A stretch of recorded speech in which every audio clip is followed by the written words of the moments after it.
Evangelho de Mateus, capítulo de número 22.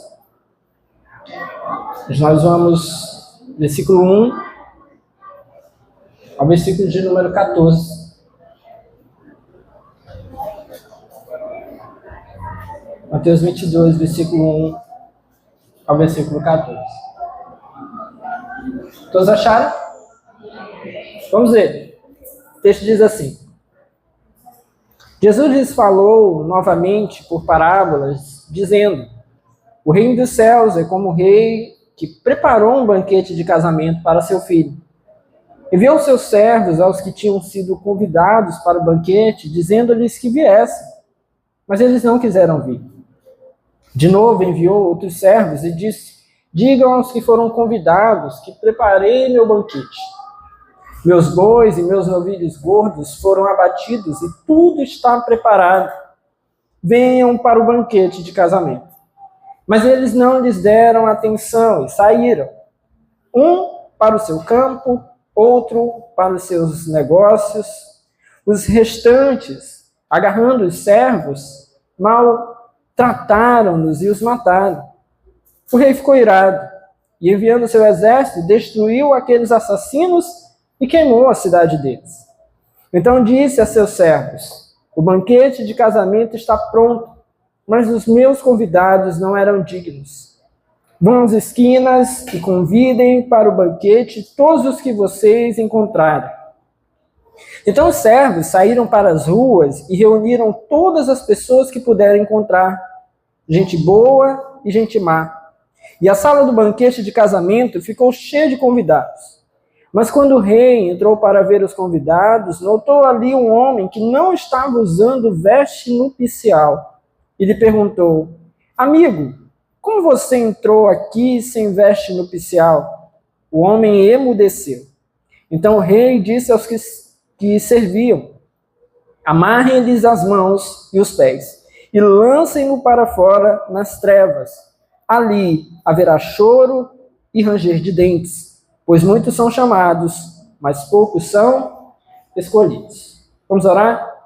Senhor, essa é a tua palavra, nós nos colocamos aqui em tua presença nessa hora, pedindo ao Senhor da tua graça, direção, favor sobre as nossas vidas, para que em nome de Jesus nós sejamos fortalecidos nessa hora, possamos ser cheios da tua presença, levados, Senhor, a compreender a tua palavra, a tua santa vontade, para que em nome de Jesus nós possamos viver lá fora aquilo que o Senhor espera de nós. Pai amado, que sonda e conhece os nossos corações, fala no íntimo do nosso ser. Trata com cada um aqui de nós essa noite, individualmente e também coletivamente, nos guiando como igreja do Senhor. Pai amado, nós oramos e em nome de Jesus repreendemos tudo que não presta e que não vem de Ti. Todo pensamento ruim, todo medo, apreensão, ansiedade, dor e toda preocupação com as coisas lá fora. Nós oramos e repreendemos esse lugar das nossas vidas e das nossas mentes nessa hora. Pedimos ao Senhor que nessa noite, mais uma vez, apenas a Tua Palavra e o Teu Santo Espírito tenham um lugar para agir e reinar no meio de nós. Amém e amém.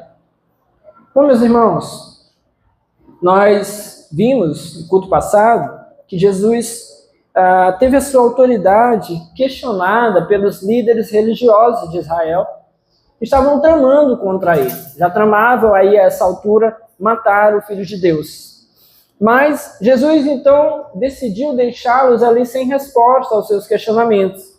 Na verdade, embora tenha deixado sem resposta os questionamentos dos seus lábios, o Senhor Jesus é aquele que conhece, sonda os nossos pensamentos e sabe responder às intenções dos nossos corações. Certamente, o Senhor sabe quando nós estamos com intentos em nossos corações e sabe como nos dirigir, sabe como falar conosco. E foi isso que ele fez. Ele acabou respondendo a esses líderes religiosos ali, não da maneira como eles esperavam, mas acabou respondendo Jesus, então, por meio de 3 parábolas. As 2 primeiras parábolas nós vimos aí no culto passado, a parábola dos 2 filhos e a parábola dos lavradores maus. E na noite de hoje nós vamos ver então a 3ª parábola que Jesus utilizou para falar àqueles homens, que é essa parábola, a parábola do banquete de casamento, É sobre esse texto que nós vamos tratar nessa noite. E em nome de Jesus, que sejamos edificados aqui. Amém? Bom, sobre essa parábola, o texto nos diz, os versículos de 1 a 4, mais uma vez. Jesus lhes falou novamente por parábolas, dizendo: o reino dos céus é como um rei que preparou um banquete de casamento para o seu filho. Enviou seus servos aos que tinham sido convidados para o banquete, lhes dizendo que viessem, mas eles não quiseram vir. E de novo enviou outros servos e disse: digam aos que foram convidados que preparei meu banquete. Meus bois e meus novilhos gordos foram abatidos e tudo está preparado. Venham para o banquete de casamento. Bom, vamos nos situar aqui. O texto nos apresenta aqui um rei. Há um rei que preparou um banquete para celebrar as bodas, o casamento do seu filho. Esse rei, meus irmãos, é Deus. Ele é o rei todo-poderoso. Ele é o rei dos reis. Essas bodas, ou seja, esse casamento, são as bodas do seu filho, Jesus Cristo, com a igreja. A igreja é a noiva, aí nesse caso. Jesus Cristo é o noivo, é o filho do rei, e a igreja é a sua esposa. E esse casamento ao qual Jesus se refere, então, nessa parábola, é o casamento de Jesus com a igreja. O acordo, meus irmãos, do evangelho é justamente o acordo do casamento entre Cristo e a igreja. Há então aqui um jantar preparado para esse casamento. Mas não é um jantar qualquer. Há nesse jantar aqui muitos privilégios. Ele não é um jantar qualquer também porque ele é um banquete, como diz aqui na minha versão. Veja mais uma vez o versículo 4, para nós entendermos aqui o teor desse banquete. Digam aos que foram convidados que preparei meu banquete. Meus bois e meus novilhos gordos foram abatidos e tudo está preparado. Venham para o banquete de casamento. Veja, meus irmãos, que não é um jantar com pouca coisa. Não é aquele casamento, né? Com pouquinha coisa, assim, minguado. O casamento foi assim, a gente não tinha muita condição.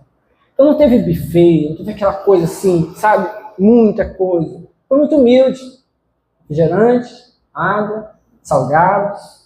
Quem estava ali nos amava, está bom, está até hoje. Quem estava não ligava muito, também não sei por onde anda. Faz parte. Mas esse casamento aqui, meus irmãos, da palavra de Deus, não é um casamento qualquer.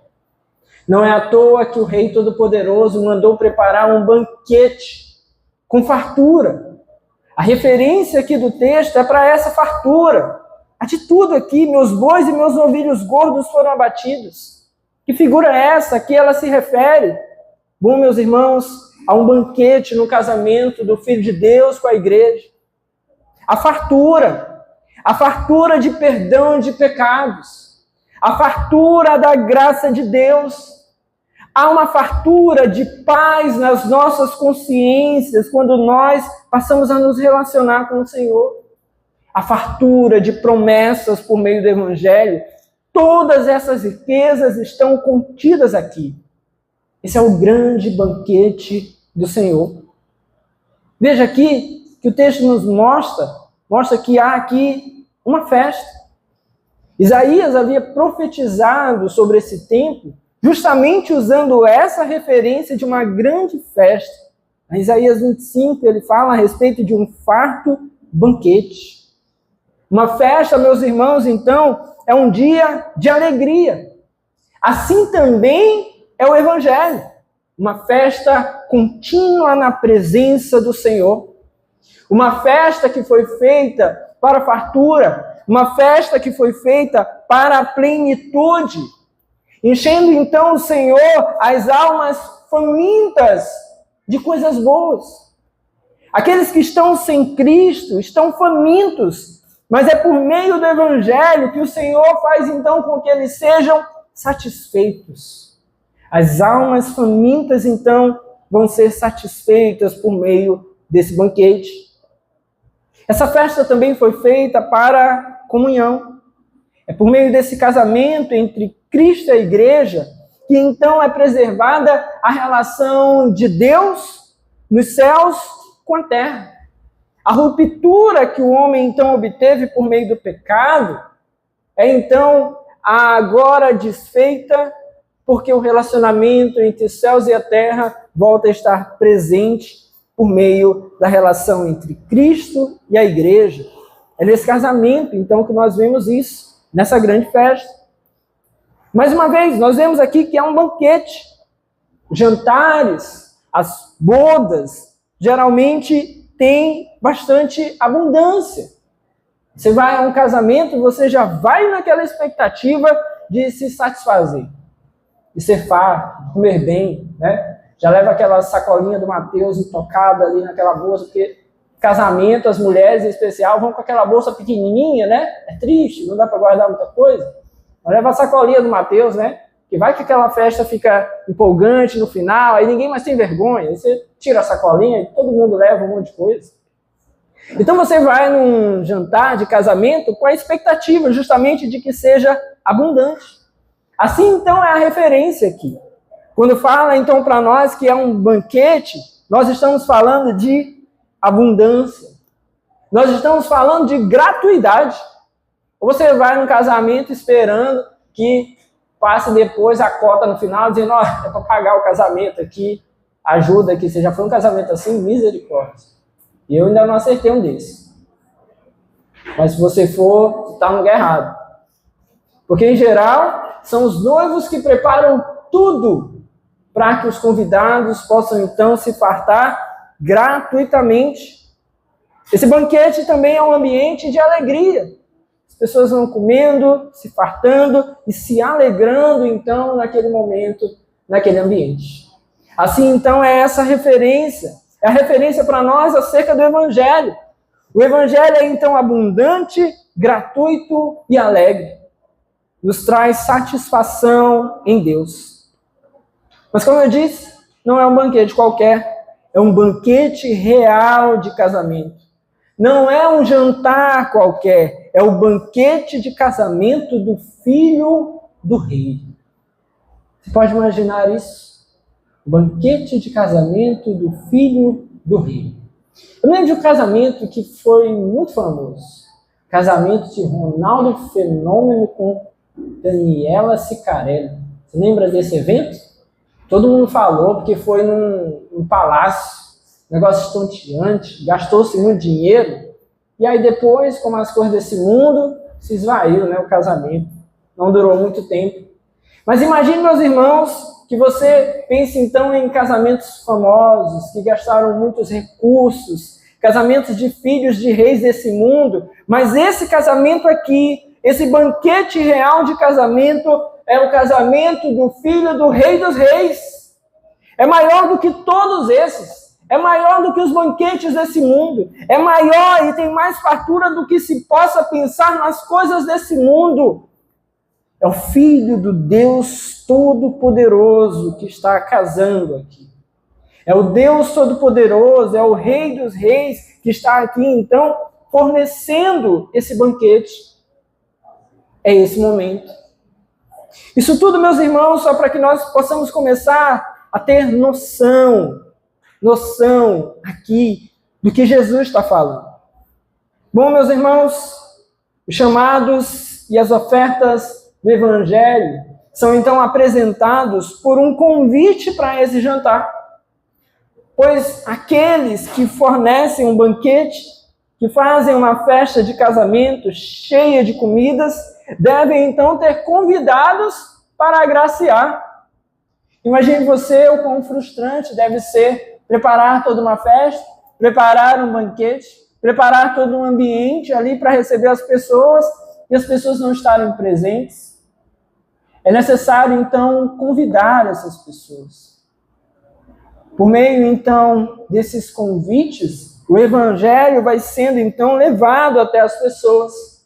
Por quê? Porque o Senhor deseja agraciar os seus convidados com esse grande banquete. Os que foram, então, convidados primeiro foram, segundo as duas parábolas que nós já lemos, E essa parábola aqui, ela segue, então, com a mesma ideia aqui das parábolas anteriores. Jesus continua respondendo àquele mesmo questionamento de uma maneira indireta, de uma maneira que os líderes judeus não esperavam. Os primeiros a serem convidados a esse banquete foram, então, os judeus. O povo de Israel foi o primeiro povo a ser convidado a esse banquete. Eles foram os primeiros a serem chamados. E os ministros do Evangelho, aqueles que pregavam o nome do Senhor, foram os primeiros servos, então, a serem enviados com esses convites. Veja aqui as particularidades desses convites. Versículo 3. Enviou seus servos aos que tinham sido convidados para o banquete, dizendo-lhes que viessem, mas eles não quiseram vir. Primeiro, os convites são enviados aqui a todos os que ouvem o som alegre do Evangelho. Todo o povo de Israel foi convidado. Deus usou seus profetas para anunciar a vinda do seu filho. Deus enviou seus profetas para anunciar que o seu filho viria. Por fim, enviou João Batista como precursor desse momento. Até que então Deus enviou o seu próprio filho para que esse povo então fosse despertado. Ainda assim, eles o rejeitaram. Mas eles foram os primeiros convidados então. Eles foram convidados porque precisariam ir ao encontro do noivo. A vontade do pai, do rei aqui nesse caso, era que todos fossem até ali para prestigiar, para honrar o seu filho. Fez então o pai, o rei, de tudo para que esse momento pudesse ser o melhor. Mas essas pessoas o rejeitaram. Veja aqui também que o texto nos fala que essas pessoas são chamadas. Enviou seus servos aos que tinham sido convidados para o banquete, dizendo-lhes que viesse.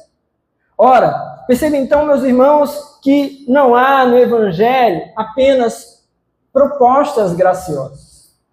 O Evangelho, ele não é só uma proposta que está ali apresentada. Como assim, pastor? Não é simplesmente algo que está ali à mostra, eu passo, vejo e eu tenho que ser atraído. Não, meus irmãos. Além da sua proposta, o Evangelho, ele tem persuasão. O Evangelho é uma mensagem que precisa ser anunciada, proclamada. E aqueles que a proclamam precisam fazer isso com a intenção também, certamente, de persuadir aqueles que ouvem a palavra de Deus. Em 2 Coríntios, no capítulo 5, Paulo fala a respeito disso.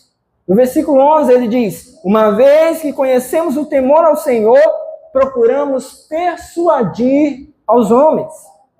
E depois ele diz no versículo 20, portanto, somos embaixadores de Cristo, como se Deus estivesse fazendo o seu apelo por nosso intermédio. Por amor a Cristo, lhe suplicamos, reconciliem-se com Deus. O que nós estamos aqui falando, meus irmãos, é algo muito importante. Você que conhece a palavra de Deus, que conhece o Evangelho do Senhor Jesus Cristo, você é convidado pelo Senhor, intimado pelo Senhor, a pregar o Evangelho de tal maneira que busque persuadir as pessoas, anunciar a palavra. A palavra precisa ser proclamada. Proclamada. A palavra precisa ser anunciada. Há uma expressão muito antiga atribuída a um dos pais da igreja, que não sabemos de fato se é ou não, mas que é muito usada no meio da igreja, né? Pregue o Evangelho, se possível, use palavras. O que essa ideia traz? Essa ideia traz, então, para nós, um pensamento de que é possível anunciar o Evangelho apenas com as nossas atitudes. Apenas as pessoas nos vendo. Apenas as pessoas olhando o nosso caminhar, o nosso dia a dia, a forma como nós lidamos. Meus irmãos, de fato, é possível que as pessoas, e deve ser assim, que as pessoas vejam em nós o agir do Evangelho. É necessário que as pessoas vejam em nós frutos. É necessário, o Senhor vem atrás de frutos. Falamos sobre isso nos últimos cultos. É necessário, é importante. Porém, isso não é para nós uma desculpa para que não venhamos a pregar. Nós somos chamados à proclamação do Evangelho. Quis Deus salvar as pessoas por meio da pregação do Evangelho. O apóstolo Paulo fala sobre isso. A loucura da pregação, diz ele. Então o Evangelho deve ser pregado, deve ser proclamado. Precisamos conhecer a palavra de Deus de tal maneira que busquemos persuadir as pessoas por meio da pregação. Não podemos ficar apenas apresentando algo. Fosse assim, meus irmãos, nós simplesmente espalharíamos pela cidade alguns outdoors e colocaríamos aí atrás dos ônibus alguma mensagem e procuraríamos andar no meio das pessoas e assim esperaríamos então que as pessoas viessem à conversão, mas não deve ser apenas isso. Nós precisamos falar, todos os cristãos devem proclamar o Evangelho, amém? Nós precisamos falar. Se você tem dificuldades em relação a isso, busque no Senhor, busque na sua palavra, busque auxílio na igreja. Mas nós precisamos proclamar o Evangelho. As pessoas precisam ser chamadas. Aqueles a quem o Senhor enviou, os servos do Senhor foram enviados, na verdade, eles foram enviados a chamar. Eles foram dizer àqueles homens que viessem, aos convidados que viessem. Foi isso que eles foram fazer. Mas, meus irmãos, alguns convidados não queriam aparecer. Diz o versículo 4, de novo enviou outros servos. Por quê? Porque aqueles homens seguiam rejeitando. E o que o Senhor fez? Enviou então outros servos. Quando há pessoas que não querem comparecer diante de Deus, o que o Senhor continua fazendo é enviando outros servos. De fato, nós temos visto isso também aqui no Evangelho de Mateus. Chega um momento que nós precisamos ter a consciência de que talvez não podemos mais seguir com determinada pessoa. Aquela pessoa rejeitou a pregação do Evangelho naquele momento. Jesus orientou que, nesse aspecto, seus discípulos batessem ali o pó das suas sandálias e seguissem adiante. Mas o que nós vemos também nesse mesmo Evangelho é que quando essas pessoas convidadas rejeitam a um, o Senhor envia outros. Não é porque hoje eu não posso mais pregar em dado lugar que o Senhor se esqueceu daquelas pessoas. Se nós formos impedidos de pregar hoje no Brasil, o Senhor não se esquecerá do Brasil. O Senhor buscará os seus meios de enviar outros até o Brasil. Assim Deus faz. Ele tem os seus meios. Então, quando alguns ali rejeitavam então o convite, outros servos do rei eram enviados. Assim o Senhor fez com a nação de Israel. Eles iam rejeitando os profetas, iam rejeitando aqueles que o Senhor mandava anunciar a sua palavra. E o que o Senhor fez? Os esqueceu, os deixou de lado? Não. O Senhor enviou outros, e outros, e outros, e até enviou o seu próprio filho para anunciar a eles.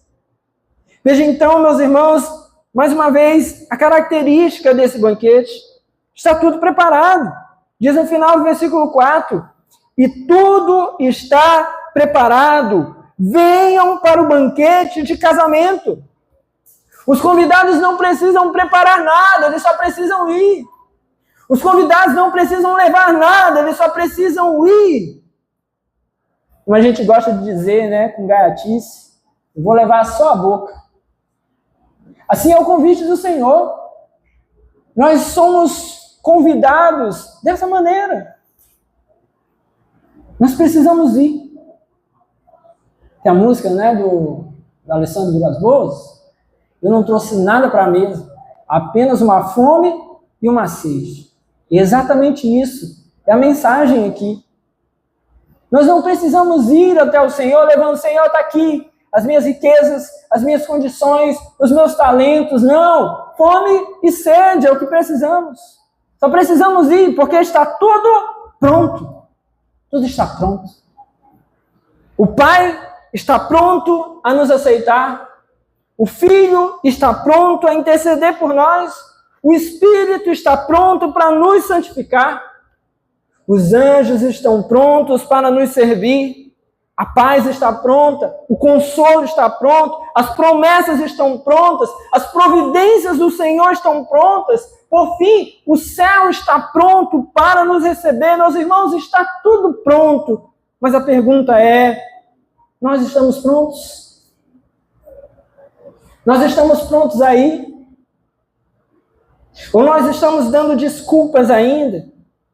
Nós estamos colocando aqui empecilhos? Nós estamos colocando aqui questões no meio do caminho, dizendo, não, ainda não é hora, não, ainda preciso resolver coisas, não, ainda tem questões para tratar? Essa é a pergunta para nós. Os versículos seguintes falam justamente sobre essa fria recepção que o Evangelho geralmente encontra entre os filhos dos homens. Veja o versículo 5. Mas eles não lhes deram atenção e saíram, um para o seu campo, outro para os seus negócios. Os restantes, agarrando os servos, maltrataram-nos e os mataram. Isso aqui reflete basicamente aquilo que os judeus fizeram. Rejeitaram o conselho de Deus contra eles. Rejeitaram o Filho de Deus que foi enviado até eles. Rejeitaram a pregação do Evangelho. Eles rejeitaram. O convite do Senhor foi então desprezado de uma maneira imoral. Diz o texto que eles não quiseram ir, no versículo 3. Mas eles não quiseram ir. Não é porque eles não podiam, mas porque eles não queriam. Não é que algo os impedia, eles não desejaram. Eles pensaram então que não valia a pena ir. Eles pensaram que os mensageiros estavam ali fazendo um alvoroço desnecessário. Vocês já viram isso? Há pessoas que a pregação do Evangelho chega até eles, e aí fala-se de arrependimento, fala-se de salvação, fala-se da necessidade da conversão dos corações, fala-se que o dia do Senhor está próximo. O que alguns fazem? Desdenham isso. Ah, minha bisavó já falava isso, que Jesus ia voltar, essa história aí. Minha bisavó falava isso, mas olha aí, tá vendo? Até o Botafogo foi campeão da Libertadores. Você tem ideia como essa ideia é passada, vencida, não tem isso não. Despreza a mensagem. Vocês são exagerados. Para que isso tudo? Lunáticos. Talvez alguns de nós aqui nessa noite já fizeram isso. Desprezaram a mensagem do Evangelho. Desprezaram os pregadores do Evangelho. Desprezaram. Assim, então, esses homens fizeram. Não é que eles não podiam ir. Eles não quiseram. Fizeram pouco caso de Cristo. Fizeram pouco caso acerca da salvação que somente Cristo poderia conceder a eles. Foram negligentes ali. Fizeram pouco caso do jantar. No Evangelho de Lucas, que é o outro texto que fala sobre essa parábola, Lucas fala algo interessante. Abre aí rapidinho no versículo 14, ele traz uma informação adicional. Lucas 14, versículo de número 18. Lucas diz que eles começaram a dar desculpas. Veja o texto. Mas eles começaram um por um a apresentar desculpas. O primeiro disse: acabei de comprar uma propriedade e preciso ir vê-la. Por favor, desculpe-me. Outro disse: acabei de comprar 5 juntas de bois e estou indo experimentá-las. Por favor, desculpe-me. Ainda outro disse: acabo de me casar, por isso não posso ir. Veja, meus irmãos, que o Evangelho de Lucas nos diz que as pessoas começaram a apresentar ali as suas desculpas. Perceba que não há nada de ruim no que essas pessoas estão fazendo, são coisas lícitas. Mas veja, meus irmãos, o problema que há quando as coisas lícitas da nossa vida começam a ser colocadas em primeiro lugar diante de Deus. Quando Deus Todo-Poderoso precisaria ser colocado em primeiro lugar, nós vamos e colocamos outras coisas, dizendo, está vendo? Mas eu só estou cuidando dos meus negócios, mas eu só estou cuidando do meu casamento. Nós não somos chamados, meus irmãos, a desprezar as coisas lícitas da nossa vida. Você não vai desprezar o seu casamento. Você não vai desprezar o trabalho. Você não vai desprezar os seus filhos. A igreja não é o lugar para a gente se envolver tanto a ponto que a gente esqueça os nossos filhos, que a gente esqueça a nossa casa, que a gente esqueça a nossa família. Não é isso. Mas é a ordem das coisas que não pode ser equivocada. É Deus em primeiro lugar, regendo a minha casa. Deus em primeiro lugar, regendo a minha família. Deus em primeiro lugar, regendo os meus negócios. Deus em primeiro lugar, regendo todas as áreas da nossa vida. É assim. Deus conduzindo, nos dando direcionamento. Assim devem ser as coisas para nós. Volte lá no texto. Veja que também alguns maltrataram de forma vil os servos do rei. Mas eles não lhe deram atenção, versículo 5, saíram um para o seu campo, outro para os seus negócios. Os restantes, agarrando os servos, maltrataram-nos e os mataram.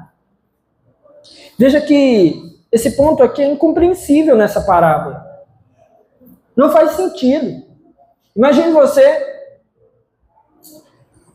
que alguém tenha chegado para você para entregar um convite.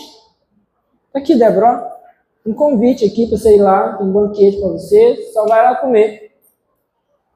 A Débora vai lá e me dá um raspo, me dá uns cascudos, começa a me bater. Faz sentido? Não faz sentido. Foi isso que o povo de Israel fez.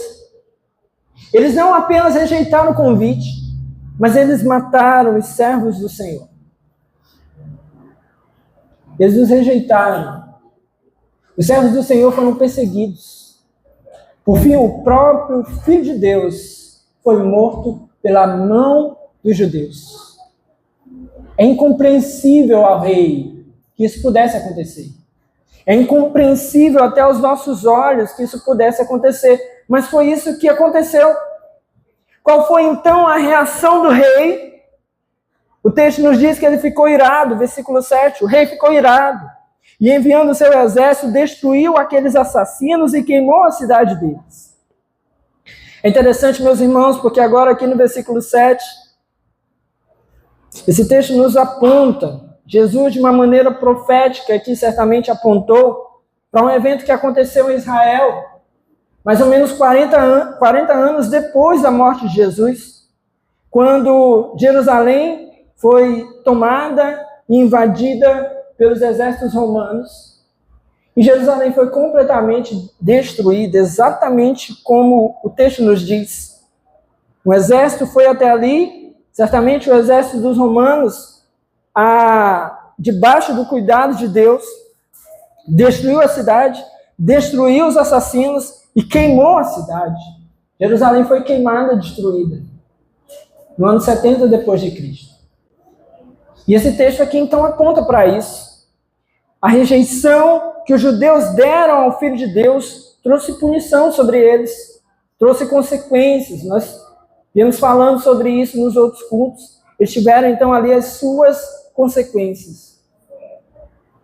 Meus irmãos, mas da mesma forma, aqueles que continuam rejeitando a Deus, continuam rejeitando o chamado ao banquete do Filho do Rei, eles têm a sua destruição também estabelecida. A morte eterna, a condenação eterna, o pagamento então ali do preço dos seus pecados, que não foi pago por Cristo.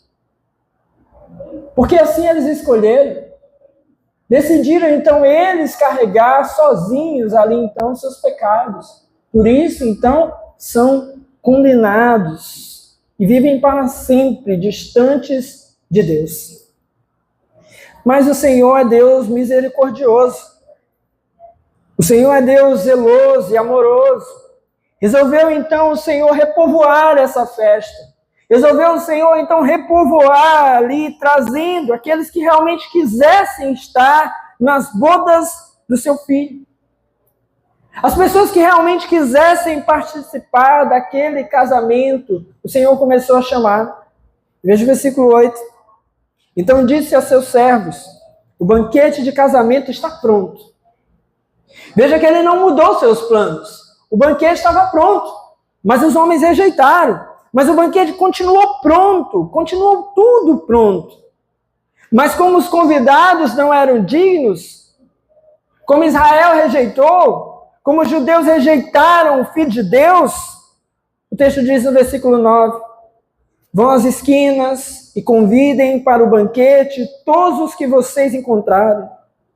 Então os servos saíram para as ruas e reuniram todas as pessoas que puderam encontrar, gente boa e gente má, e a sala do banquete de casamento ficou cheia de convidados. Veja o comentário do dono da festa, foi: está pronto, o concerto está firmado, está pronto, eu tenho um povo. Mas aqueles homens não eram dignos. De fato, meus irmãos, nós não somos nenhum de nós dignos em nós mesmos. Mas aqui a expressão se refere ao fato deles terem rejeitado o convite. Se tornaram indignos porque eles mesmos quiseram assim rejeitar o convite do rei. Não seria então devido que esse rei então os rejeitasse? Sim. Porque eles, antes de tudo, rejeitaram o convite do rei. O rei comissionou os seus servos e continuou comissionando outros servos para convidar outras pessoas. De tal maneira, então, meus irmãos, que tendo os judeus rejeitado a salvação, o evangelho chegou até os gentios. Aqueles que não eram judeus de nascimento, o evangelho começou a chegar até eles. E perceba, eles não tinham conhecimento acerca do Deus de Israel. Aquilo foi gracioso demais para eles. A salvação dos gentios é algo muito gracioso, porque Deus falou ao seu povo e anunciou a sua mensagem ao seu povo. Nós vemos isso durante todo o Antigo Testamento. Por milhares de anos, estava ali Deus estabelecendo o seu concerto com o povo, mas eles rejeitaram. Agora, então, a mensagem vai chegar àqueles que não o adoravam, que não conheciam as histórias. Nós vemos isso muito presente em Atos, nas cartas do apóstolo Paulo. Aquelas pessoas iam sendo alcançadas por uma história antiga que eles não conheciam, a maioria deles. Nós vamos ver em Atos alguns relatos acerca dos chamados prosélitos, que eram aqueles gentios, mas que já haviam se aproximado do povo judeu. Mas a grande maioria dos gentios não tinha esse conhecimento. Eram como nós, que vão ouvindo a pregação do evangelho, que vão ouvindo acerca de Cristo, que vão conhecendo acerca de Cristo por meio da pregação. Então, para os gentios, esse convite é imprevisto, inesperado. Não eram eles ali parte, então, daqueles que inicialmente deveriam ser convidados. Tudo isso para eles é, então, uma novidade. É uma novidade. Mas o Senhor resolveu, então, fazer esse convite de uma maneira universal, sem diferenciá-los. Olha o que o texto diz. Versículo 9, vão às esquinas e convidem para o banquete todos os que vocês encontraram. Convidem todos. Depois o texto segue e diz, saíram para as ruas e reuniram todas as pessoas que puderam encontrar, gente boa e gente má. Assim é o convite do evangelho. Assim deve ser, então, proclamado o evangelho a todas as pessoas. A todas as pessoas. Não cabe a nós, meus irmãos, escolher a quem pregar. Todos devem ouvir. Não cabe a nós dizer assim, olha, esse aqui já tem uma cara aqui que está no caminho, deixa eu pregar para ele. Não, esse aqui é muito difícil, aqui, eu deixarei ele de mão, porque esse aqui, a chance de salvação dele é pequena demais. Não cabe a nós. Não cabe a nós. Nós somos aqueles chamados como servos do Senhor para pregar e anunciar a todos. Diz o texto, gente boa e gente má. Porque essa expressão não é porque fossem bons em si mesmo, que não houvesse pecado, mas o texto ele faz uma referência exatamente a isso. Pessoas que, sabe aquelas que a gente diz assim, não, leva uma vida legal, não faz mal para ninguém. Mas pelo Evangelho nós sabemos que ali há um coração cheio de pecado, corrupto. É necessário conversão. Então, quer seja aquele senhorzinho que vai na praça todo dia, jogar o milho ali para os pombos, botar a ração para os gatos, está ali fazendo as boas ações, quer seja esse, quer seja o pior dos pecadores, o pior dos criminosos, todos precisam ouvir o Evangelho. A todos nós devemos, então, anunciar a palavra de Deus, porque assim o Senhor determinou. Uma vez que Israel rejeitou, então, essa mensagem, uma vez que Israel rejeitou esse convite, todos, então, devem receber o convite. Todos, então, devem ouvir a proclamação do Evangelho, sem exceção. E esse convite teve sucesso. Diz o versículo 10 ainda, que a sala do banquete de casamento ficou cheia de convidados. Os servos obedeceram às ordens. E o que aconteceu então? O Evangelho alcançou aquelas pessoas.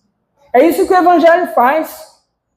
Une as almas, traz aqueles que estão dispersos, traz esse povo para ser reunido em um corpo, chamado igreja. Esse é o poder do Evangelho. Aqueles que estão lá soltos, dispersos, estão aí, que não são sequer súditos do rei, são chamados a fazer parte do banquete.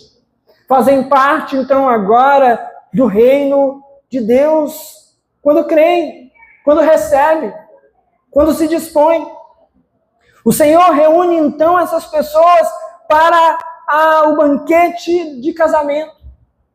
O Senhor tem chamado pessoas ao longo dos tempos para que venham aceitar o convite a esse banquete, para prestar respeito ao Filho do Rei, para estar presente, então, nessa celebração, para se apropriar dos bons feitos, para se apropriar dos novilhos gordos, daquela festa de abundância. O convite do Senhor é para isso. E há muitas pessoas que não têm percebido. São resistentes, corações endurecidos e não conseguem compreender o quão maravilhoso é esse convite. Mas aí, meus irmãos, há também um problema conosco. É que muitas vezes nós fomos convidados, que já compreendemos, que aceitamos esse convite, nós muitas vezes também vamos nos pegar diante das pessoas como quem não tem noção da grandiosidade de participar desse tempo, de participar dessa festa. Há pessoas que vão falar de Jesus, estão ali, sabe? Parece que para eles mesmos tanto fez como tanto faz. Falávamos sexta-feira lá no nosso curso, estávamos debatendo algumas coisas sobre isso. E aí um colega falou assim, tem gente que você vai lá no Instagram dele, ele posta as viagens, ele posta as coisas que ele conquista, mas nunca fala de Jesus. A gente só sabe que é crente porque é da mesma igreja da gente. Pastor, eu sou obrigado a fazer isso? Não. Mas o que você tem demonstrado para as pessoas? Essa é a questão. Você gosta de usar a rede social para demonstrar algo? Por que Cristo não faz parte disso? Você gosta de contar para as pessoas do melhor filme que você já assistiu? Da última série super legal que você assistiu? Você gosta de falar para as pessoas do seu time de futebol? Nem que seja ele, você gosta de falar. Você gosta de falar para as pessoas de coisas que te dão prazer, que te dão alegria. Por que o Evangelho não está junto disso? Por que Jesus não está junto? Por que para falar de Jesus é tão difícil? É tão complicado? Por que você tem vergonha disso? Há pessoas que têm vergonha, têm medo, se as pessoas lá no seu trabalho vão descobrir que ele é um cristão, que ele vai à igreja, tem receio de que as pessoas saibam disso. O popular crente 007, agente secreto, ninguém sabe lá que ele faz parte da igreja. Ninguém sabe. Eu gosto, meus irmãos. Gosto por um lado, não de reconhecimento, mas eu gosto porque me dá temor. Eu acho maravilhoso no meu ambiente de trabalho todo mundo saber quem eu sou e em quem eu creio. Porque cria falo no sentido positivo, uma tensão. Eu preciso, diante dessa compreensão, me comportar como tal, agir como tal, pregar como tal, viver como tal. Que eu tenho até clientes que me chamam de pastor. Vai chegando lá, pastor. Os clientes que não são já olham assim. É bom. É bom que meus colegas de trabalho saibam. É bom. Porque sabendo disso, se eu me retiro do meio de uma conversa inadequada, eles têm consciência disso. Se eu não vou para uma festa, que eu sei que lá vai ser só bebedeira, eles têm consciência disso. Nem me enche o saco. Mas também, meus irmãos, quando precisam de uma palavra, quando precisam de um auxílio, quando precisam de uma instrução, recorre a mim também. Isso não deve ser privilégio do pastor. É para todo crente. É você lá no seu trabalho. É você na sua escola, criança, adolescente. É você poder ser aquele ali a quem as pessoas recorrem. Porque sabem quem você é. Nós não devemos esconder isso das pessoas. Jamais. Então você vai viver para Cristo, viva com essa alegria, como quem sabe para onde está indo. Ser crente? Que vida mais ou menos você vive? Vira para ele e diz assim, você é um descrente? Que vida bem menos que você vive, né? Nem mais ou menos, é bem menos. Mas eu não gosto de sair, me alegrar, está chegando carnaval, eu vou me alegrar no carnaval. Aí você fala assim, coitado. Você não sabe que é uma oração maravilhosa na presença de Deus. Alegria para mim é isso. Vira para ele e diz assim, você nunca leu um salmo. Você não sabe o que é alegria, não. É a forma como nós proclamamos, meus irmãos. Como as pessoas olham em nós.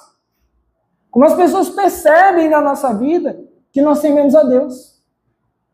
Nós não podemos andar como quem não sabe para a festa a qual nós estamos indo. Veja que os convidados foram reunidos ali, o texto diz, muitos convidados, muitos foram, a festa ficou cheia, uma multidão variada, diz o texto, tanto os bons quanto os maus. Assim é o nosso Deus, que não seleciona só alguns, mas que todo aquele que nele crê terá a vida eterna. Amém? Mas o texto conclui, falando então a respeito dos hipócritas. Veja o versículo 11. Mas quando o rei entrou para ver os convidados, notou ali um homem que não estava usando veste nupcial e lhe perguntou, amigo, como você entrou aqui sem veste nupcial? O homem emudeceu. Jesus começou a falar aqui a respeito dos hipócritas. Quem são os hipócritas? São aqueles que estão na igreja visível, naquilo que nós podemos ver nessa e em outros lugares, mas não pertencem à igreja, que tem fama de cristão, mas não vivem como, que se apresentam como sendo, mas não são em verdade, aqueles que participam no meio, mas que não alcançaram a salvação, aqueles até que declararam a sua profissão de fé, mas que não foi uma profissão de fé sincera. Esses são os hipócritas. E Jesus conhece quem são. Diz o texto que ele foi descoberto. Versículo 11 nos diz como ele foi descoberto. Quando o rei entrou para ver os convidados, notou ali um homem que não estava usando a veste nupcial. O Senhor descobriu, e como ele descobriu? Indo até o lugar, vistoriando, caminhando. Deus caminha no meio da igreja e conhece os nossos corações. Ninguém engana o Senhor com o microfone na mão, com uma roupa de crente. Ninguém engana o Senhor com um cargo na igreja, com muito tempo frequentando o lugar. Ninguém engana o Senhor, porque Deus passeia no meio da igreja e conhece os seus. Assim que Deus faz. Ele foi até aquele lugar, olhou os convidados, deu as boas-vindas àqueles a quem realmente ele tinha preparado para estar ali. Mas, meus irmãos, havia um homem naquele lugar que foi reconhecido como alguém que não deveria estar ali. Isso é para nós uma advertência. É para nós uma advertência, uma reflexão acerca de possível hipocrisia na nossa vida. Será que nós temos realmente caminhado com Cristo? Ou será que temos vivido de disfarces, meus irmãos? Será que estamos disfarçados atrás de um microfone, de um cargo, de uma posição, de tempo de igreja? Será que estamos nos escondendo atrás de uma família de crente? Será que nós estamos enganando os outros? Que saibamos que nós não estamos enganando a Deus. Essa reflexão frequente, ela é importante. O hipócrita não estava usando veste nupcial. Mas veja só, ele não foi descoberto até que o próprio rei passasse por lá. Até que o próprio rei caminhasse no meio da festa. Todos os outros convidados foram enganados. Perceba então, meus irmãos, que a prerrogativa, então, para conhecer a sinceridade dos corações, ela pertence a Deus. Ela pertence a Deus. Porque, por exemplo, no momento da ceia, nós não fazemos como algumas denominações preferem fazer, determinar que pessoas não ceiem. Porque é Deus quem conhece os corações. É Deus quem sabe a comunhão, ou se vive em comunhão aqueles que estão ali presentes naquele lugar. Porque um pastor não pode dizer a alguém, não batize, se ele confessar, ter fé em Cristo. Porque Deus conhece o coração. Eu vou completar 10 anos de pastorado, batizei algumas tantas pessoas, e às vezes eu olho para trás e vejo assim, essa pessoa batizou, mas não seguiu na caminhada com Cristo. Essa pessoa batizou, mas foi só até aquele momento e logo apresentou uma vida diferente. Por que você não impediu, pastor? Nós não podemos fazer isso. Nós não podemos e não devemos impedir que alguém sente aqui conosco e diga que está cultuando a Deus. E pior, muitas vezes nós não vamos conseguir discernir se há ali uma verdadeira conversão ou não. É o que o texto nos alerta. É o que o texto nos alerta. Então, meus irmãos, nos céus, na eternidade, nós vamos descobrir que haviam muitos pregadores, pastores, líderes, que não eram convertidos de verdade, que não estavam com vestes nupciais, cantores, diáconos, líderes de ministério infantil, pessoas de referência, renomadas no meio gospel, que vamos descobrir que não estavam com as vestes nupciais. Mas quem tem prerrogativa para isso, para descobrir, para sondar isso, é o Senhor, é o Rei. O Rei sabe. Do Rei ninguém vai passar. E isso para nós deve nos causar temor, porque do Rei ninguém vai passar. Esse homem estava lá no meio da festa já, dizendo, opa, entrei. Estou aqui. Já tinha ido na mesa, pegou uns salgados, estava comendo, se fartando. E o rei chegou. E olha a expressão do rei. Amigo, como você entrou aqui sem veste nupcial? Pense você que esse homem que estava ali, e aqui, meus irmãos, entenda bem, aqui é só uma figura, tá? Jesus não está falando que vai ter gente que vai entrar no céu e ele vai ter que ir lá dizer, ei, rapaz, Pedro deixou, né? O pessoal diz que é Pedro, que vigia. Ei, rapaz, Pedro deixou você passar, não é para você estar aqui, não. Isso não vai acontecer. Mas é uma figura que Jesus usa para se referir à igreja mesmo. O Senhor chamou e disse, amigo, como é que você está aqui sem veste nupcial? Na cabeça dele ninguém tinha percebido, mas o rei viu. E perceba que aqui a expressão é uma expressão que causa medo. Sabe, você está num lugar e ser descoberto, e o cara ainda te chamar de amigo, meu amigo, vem cá. Que história é essa aqui, rapaz? Qual foi a resposta dele?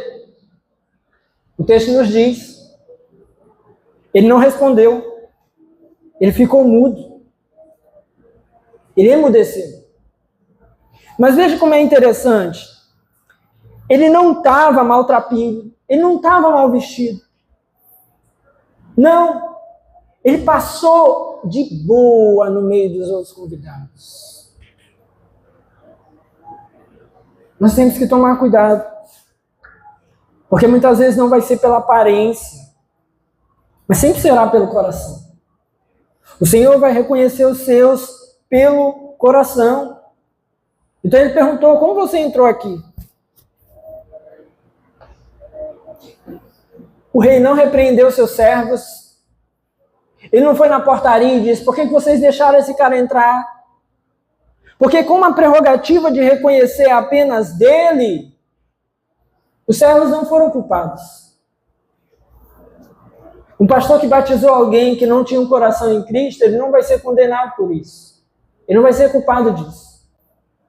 Você evangelizou alguém, amou essa pessoa, discipulou essa pessoa, falou de Cristo para ela insistentemente, tentou ajudá-la ao máximo ali a caminhar nos caminhos do Senhor, e aquela pessoa continuou com o coração distante, continuou ali tentando enganar os outros, e não converteu-se verdadeiramente, você não vai ser condenado por isso. Não. Mas a única pessoa ali que foi confrontada foi aquele homem, e somente aquele homem. O que nos traz também uma outra percepção importante. Além dele ter ficado calado porque não tinha respostas, o texto nos mostra a capacidade do Senhor de que ninguém passará despercebido. Ninguém. Ninguém passará despercebido em meio à multidão. O irmãozinho mais calado no meio da igreja, se não tiver Cristo no coração, não passará despercebido no dia do grande julgamento do Senhor. O fato dele ter ficado calado nos mostra então também que não há desculpas, não haverá desculpas para a condenação. Não vai ter desavisado no inferno. Ô rapaz, me trouxeram para cá, tá errado, não era para ter parado aqui não, analisaram errado, chama o VAR. Não vai ter. No inferno não vai. O texto nos diz que o rei chamou os seus servos e fez o quê? Versículo 13. Então o rei disse aos servos, aos que o serviam, amarrem-lhe as mãos e os pés. O que é isso? Inevitável. Quem tem as mãos e os pés amarrados não consegue fazer mais nada. Não consegue sair dali. Não vai conseguir ali se evitar que seja levado. Inevitável. Coração sem Cristo é inevitável que seja condenado. A pessoa que viva sem Cristo, ainda que tenha tentado dissimular, aparentar alguma coisa, é inevitável a sua condenação. No dia do julgamento, os hipócritas estarão assim, amarrados. Sem outra saída. O rei deu uma ordem. Levem-no. Levem-no para fora. Essa é então a condição daqueles que forem nesse dia condenados. Serão levados para fora. Não seguirão no meio do povo de Deus. A declaração do Senhor será: apartai-vos de mim, malditos. Por quê? Porque escolheram eles viver assim. Quiseram eles passar a vida inteira longe do Senhor, então terão o prêmio que tanto desejaram. O texto diz mais: lançai-os para fora, nas trevas, ali haverá choro e ranger de dentes. Essa então é a triste condição dos hipócritas.